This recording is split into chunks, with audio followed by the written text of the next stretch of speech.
Hi, I'm Audrey Chang. I'm the CPO at Snapcoms, an Everbridge company. We're a market leader in critical event management tools that helps organizations to save lives and keep businesses running. I'm also the ex-VP of product at Pushpay. And in both of my roles, I've had the opportunity to lead both UX design and product management.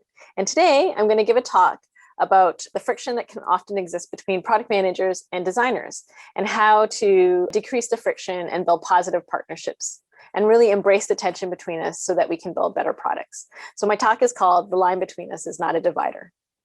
And while I believe that it is important to have strong relationships between product design and engineering, today I'm going to focus on specifically on the relationship between UX design and product management, because I believe that there are some unique challenges that come from the overlap in some of our skill sets. So the friction. Building products that help people and that people love using is not easy. And as part of a development team, we often need to navigate the complex relationships of cross-functional teams where people are coming to the table with very different expertise and different perspectives. Sometimes this can cause or result in the team suffering from friction and fractured relationships due to misunderstanding and lack of alignment.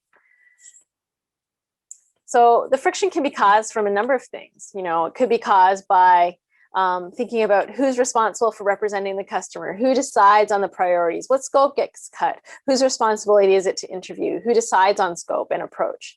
This friction can often result in us feeling like we're not part of a team and we're moving, I guess, more towards being in competition with each other than as part of a team who's working towards a common goal.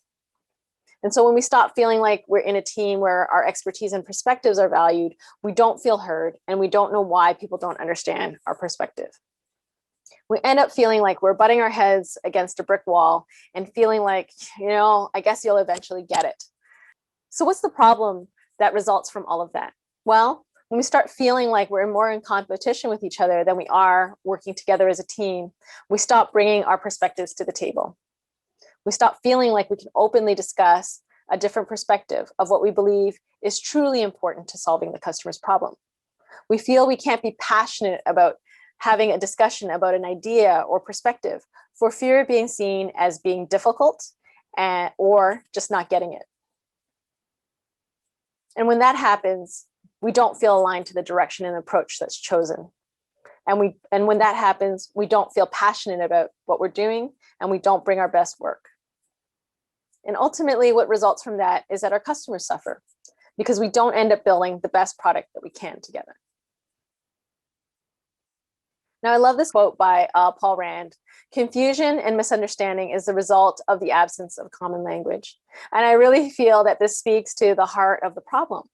I believe that the tension doesn't result from us not valuing each other and the expertise and experience that we as designers and product managers bring to the table. It often results from the very different base knowledge that we all start from. We often assume that everyone has the same information and knows what we know. So it's frustrating when it seems like the other person can't seem to get what we think is obvious. So how do we transform negative friction into positive tension? Well, the things that I have found through my experience that makes a strong product and design partnership are empathy and valuing each other, shared context, early and often, regular communication, and trusted relationships. So when I think about empathy, I also think about equality. I think about really understanding and learning values, drivers, and challenges, much like we think about our customers and much like what we're trying to learn from our customers. It's important that we embrace and celebrate expertise and not be afraid of different perspectives. The reason that we can be a strong team is because we do have different perspectives, and the perspectives that challenge us push and pull our ideas to become even better and push the boundaries of where they could actually even help lead us to. And co-working practices help to reinforce the everyday connection and working practices together.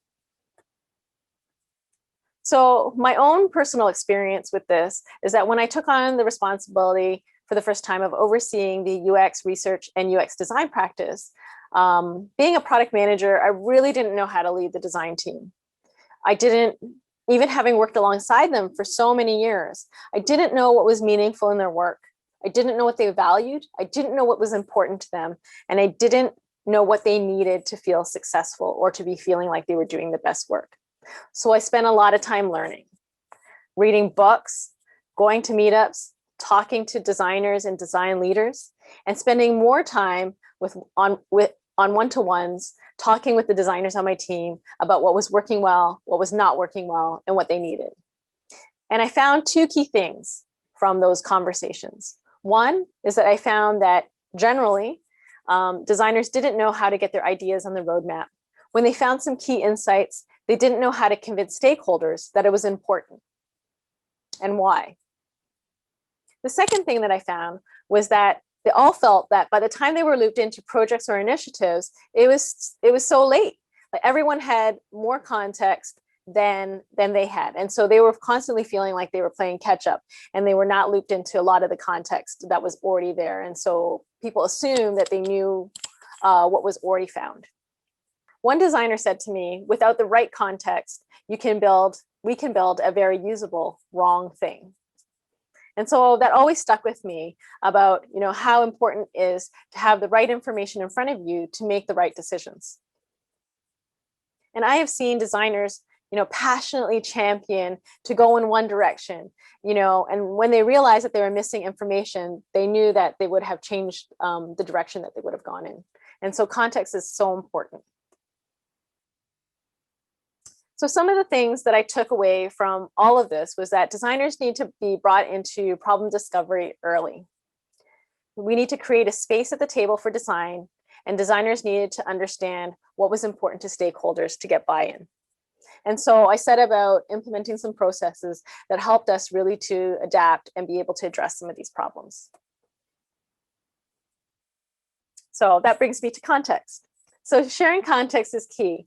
And we quite often share context about our customers, right? We share context about which customers we're talking about, what problems we might be trying to solve. But we don't often, but sometimes what's missed are things like business objectives. What are our strategic objectives? What's the business value, including revenue, competitor market position? What are our constraints, time, resources, funding, technical? And one of the key areas that I feel is often missed are goals and measurements. Thinking about, where we're headed, what are we trying to achieve? What are our financial goals? How will we measure this in the product? Quite often I sort of see this missing, or if product management, is adept in measuring in the performance of their product, it's not a shared responsibility with UX design. And that makes it very difficult for designers to understand, what they're trying to achieve and actually what to measure in the own journeys that they're creating. So if we can share more context, we can really break down information silos. If we can break down these silos, everyone can be armed and feel empowered to actually make stronger decisions with the information that they have. So some of the things that we changed to integrate sharing context into our work included planning. So we decided to plan as a team. So we would have a fortnightly meeting, and as a team of designers and product managers coming together into a regular planning session where everyone was equal and had an equal voice. It was an opportunity for all the product managers and designers to talk about what was new, what they discovered, what they felt was important, and to reevaluate some of the priorities that we had. It allowed us to have good, strong, robust discussions about what was on the roadmap and why it would be important. And from there, it enabled us to gain some alignment before we had conversations with engineering about, the direction that we wanted to head in or changes that we were thinking about, and to get their feedback and buy-in as well. We also implemented researching and interviewing together. For some, this may feel like a bit uncomfortable, but I do believe in democratized research. And it's not because I don't value the expertise of UX researchers, but it's because UX researchers are in short supply. And if you're lucky to have if you're lucky to have someone on your team, it's likely that you have more research projects than you have experts to complete them. You can create a space for UX researchers to be more focused on complex initiatives and to get them to build capability across the team if you train your team, and actually build expertise across your people. And so one thing I found was that we decided to train everyone on proper UX research practices. And we felt that if everybody followed the same practices and followed the same process, that we would trust each other more. We could devolve some of the responsibility to other members of the team to take on. And it allowed us to work more cross-functionally, all be closer to the customer, and really build empathy for our customers. So in a team, we could be taking on the role of leading the research, building the protocol together, taking turns being the interviewer, observer, or note taker. And this allowed different product managers and designers actually to take on the different roles within interviewing. And this is the best way to get people involved early and often and really build empathy for your customers. And so we did a lot of alignment with regards to training in order to be able to have an organization that where we had lots of people interviewing and conducting research. Another practice that we implemented was sharing insights. So once we completed a piece of research, we wanted to share the insights really to gain and to share and help everyone gain an understanding and align on the customer problems and opportunities that we had in front of us. We shared this with a cross-functional team of engineers, QA, researchers, UX designers, product managers, as well as data scientists. Quite often, we would also share these with the leaders of our go-to-market teams and our customer-facing teams, as well as our senior leadership.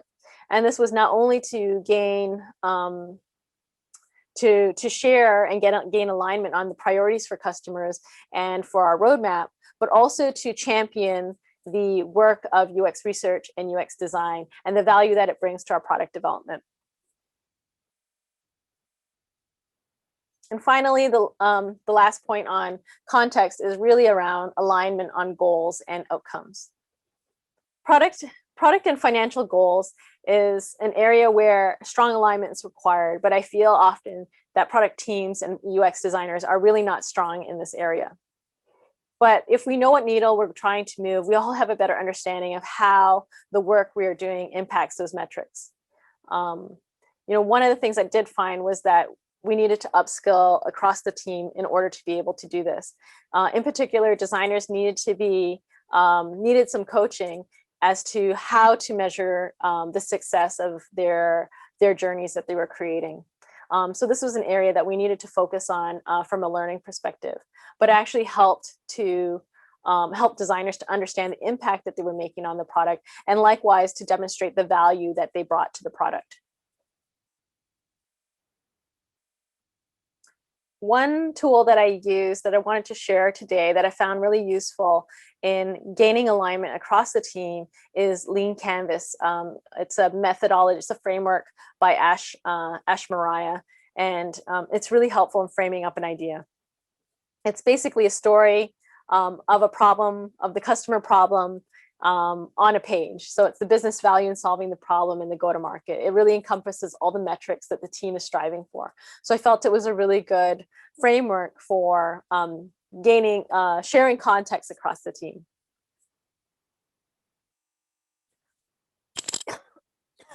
Excuse me. So once we introduced these practices across our team, we needed to then make communication a priority. We needed to have regular cadence to share new learnings and insights through our development process. And we wanted to work in the spirit of no surprises. So monthly, we shared some regular touch points, a cross-functional meeting between engineering, QA, product management, UX research, and UX design.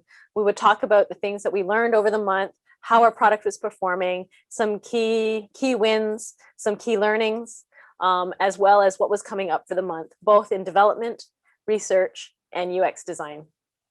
And that really helped bring everybody into the picture across the portfolio of the in-flight work, as well as to give everyone context into what was happening in other areas of the product that may impact theirs.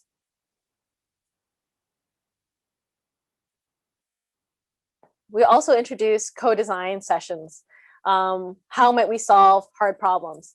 And so in this picture, you can see our UX design team leading a co-design session with a team of PMs, engineers, data scientists, researchers, and QA engineers. And this cross-functional team is really rich when we think about some of the problems that we were looking to solve. And I remember one instance where we had our data scientists come along and we were trying to solve a reporting we wanted to build out some reporting for our customers. And the data scientists really had some interesting ways of solving our customers' problem and representing the data.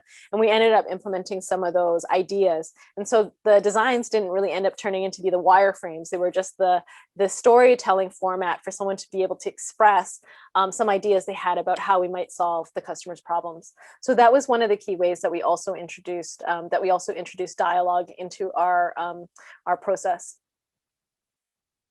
And finally, reviewing early prototypes. Sharing work early. I'm a fan of sharing work early. Early prototypes stimulate conversation. It's important to be able to talk about the problems that we're trying to solve. And because a lot of us like to sort of see something visual to generate and spark a conversation, I find that sharing early prototypes is really helpful for that.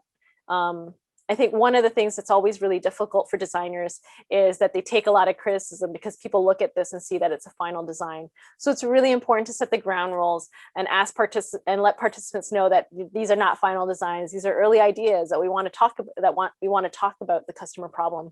And so it's important to really set these expectations because designers often face really tough criticism with anything they put in front of people because people feel that these are their final ideas. And it can be difficult at times for designers to share their early thinking because of this criticism. So it's really important to set those expectations up front and ensure that it's really for generating conversation. And it's something that I made a mistake with once, and my designers faced some pretty grueling criticism in one session, and I had to apologize to them and reset the expectations amongst our engineering and product management team.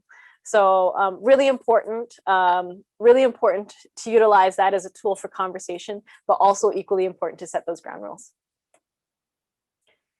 All right, so the final point in terms of building a strong partnership between product management and design is really this idea of the culture of trust. And I think everything that we had talked about already feeds into building this culture of trust. But I just wanted to call it out a little bit further. In order for us to transform relationships to being collaborative, we need to, introduce new ways of working and take a product approach by testing and iterating. And so, like any relationship, it's hard work. So you need to persevere to build that trust, right? And, as I said, take a product approach. If something is not working, try something else. And not all the approaches that I have mentioned today may necessarily work for you. It's just my experience with my teams that has worked for me. But I suggest you try some things and iterate on it. So maybe it doesn't work exactly that way for you, but adapt it to your own context. And it really takes everyone on the team to be open to a new way of working and to new ideas. So we all have to come to the table if we want to be able to work in a really trusted team environment. And so, for us, it's about sharing success and sharing failure. So it's the idea of us being a team and working towards a common goal rather than feeling like we are working on opposite teams and we're competing internally for the recognition or for our ideas to be represented. Retro and iterate, as we talked about, and postmortems. When things don't go the way that we had expected, let's understand and unpack the reasons why. Let's assume that everybody worked as hard as they can with the best intent. So looking at it, I like this quote from Brené Brown that says, vulnerability is the birthplace of innovation, creativity, and change. If we break down barriers, we can really spark creativity. I've often been asked what it takes to build trust. It's to be an ally, to ask for an opinion, to champion and value the expertise of your team. Also believe that you should see your cross-functional team as your first team. So your first team isn't the product management team, it isn't the design team, it isn't the engineering team, it's the team that you work with towards a goal. So that could be your lead product manager, your lead engineer and your lead designer working together as a first team towards that goal, and setting the right expectations about how you work together and finding the right balance. And, you know, reminding yourself that everybody is working with the best intent and as hard as they can. One of the things that I found that makes everybody on the same playing field is really learning together. You know, it's one of the most vulnerable things that you can do is to say like, hey, actually, I could upskill in this area. Hey, I don't know that, right? But if we can upskill the team as a whole, we're all the better for it. So not just in research, as I had mentioned in the user research and interviewing section, but also the things that we have trained together in are things like storytelling and public speaking, as well as in metrics. And when we're learning together about how to actually be better presenters or storytellers and metrics, there is no hierarchical structure. There is no competition in terms of, you know, I'm going to be, it's my idea or your idea. It's really about learning and learning together. And the better that we can be at storytelling and metrics, the better our ideas are. We can sell our ideas to our internal stakeholders. And the last thing is aligning on practices is also very useful. So as I talked about with the user research, it's really important that when there are responsibilities that we are actually practicing in a way that we all agree on and are aligned on. So it doesn't matter who's conducting, say, the interview. If we have aligned on the practice and everybody's been trained, then we value and we trust the data that's been collected. So I feel like that is a really important way of being able to build trust between each other, that we are capable, that we're working in the same vein, and that we're following the process. So some of these things are just around, you know, working on what makes sense for your team, test and iterate. And so I put it to you that we don't need to worry about the line between us and about the differences that we have. It really doesn't matter whose idea or whose decision, but really about how we come to making that decision that matters. Let's remove the personal friction and really embrace the professional tension that can exist to create the best products we can for our users. I feel that the magic happens in the overlap, you know, and I think as product management and UX designers, we do have an area of overlap. We really passionately care about solving the customer's problem, and we can bring our differences to the table and see that as a really positive thing. You know, there's a lot of magic that happens when I see teams together. You know, we can see the bounds of ideas being pushed, like the creativity that comes from that is incredible. So for me, what are the results that I've seen on my team in this? You know, I've seen firsthand that when you can break down these barriers, the positive impact that UX designers can have on your team culture is incredible. For me, I saw a shift from tactical, practical thinking to product managers creating space for exploration and experimentation. And when the team culture is strong, it really leads to more interesting ideas being brought forward, the ability to have deeper, more challenging conversations in a safe and trusted environment. I find that my team is happier, the product outcomes are stronger, I have stronger and higher retention, and a much more resilient team. You know, so I'm seeing shorter decision cycles, more empowered partnerships, focus, and diversity on the team. So I'm still on this journey, so stay tuned. And finally, some of the key takeaways that I hope that you take from this talk are build empathy and understanding for each other, share context in order to gain alignment. It's really important not to assume that people already know what you know. Regular communication supports buy-in to decision-making, and the culture of trust opens the door to creating better products for our customers. Thank you.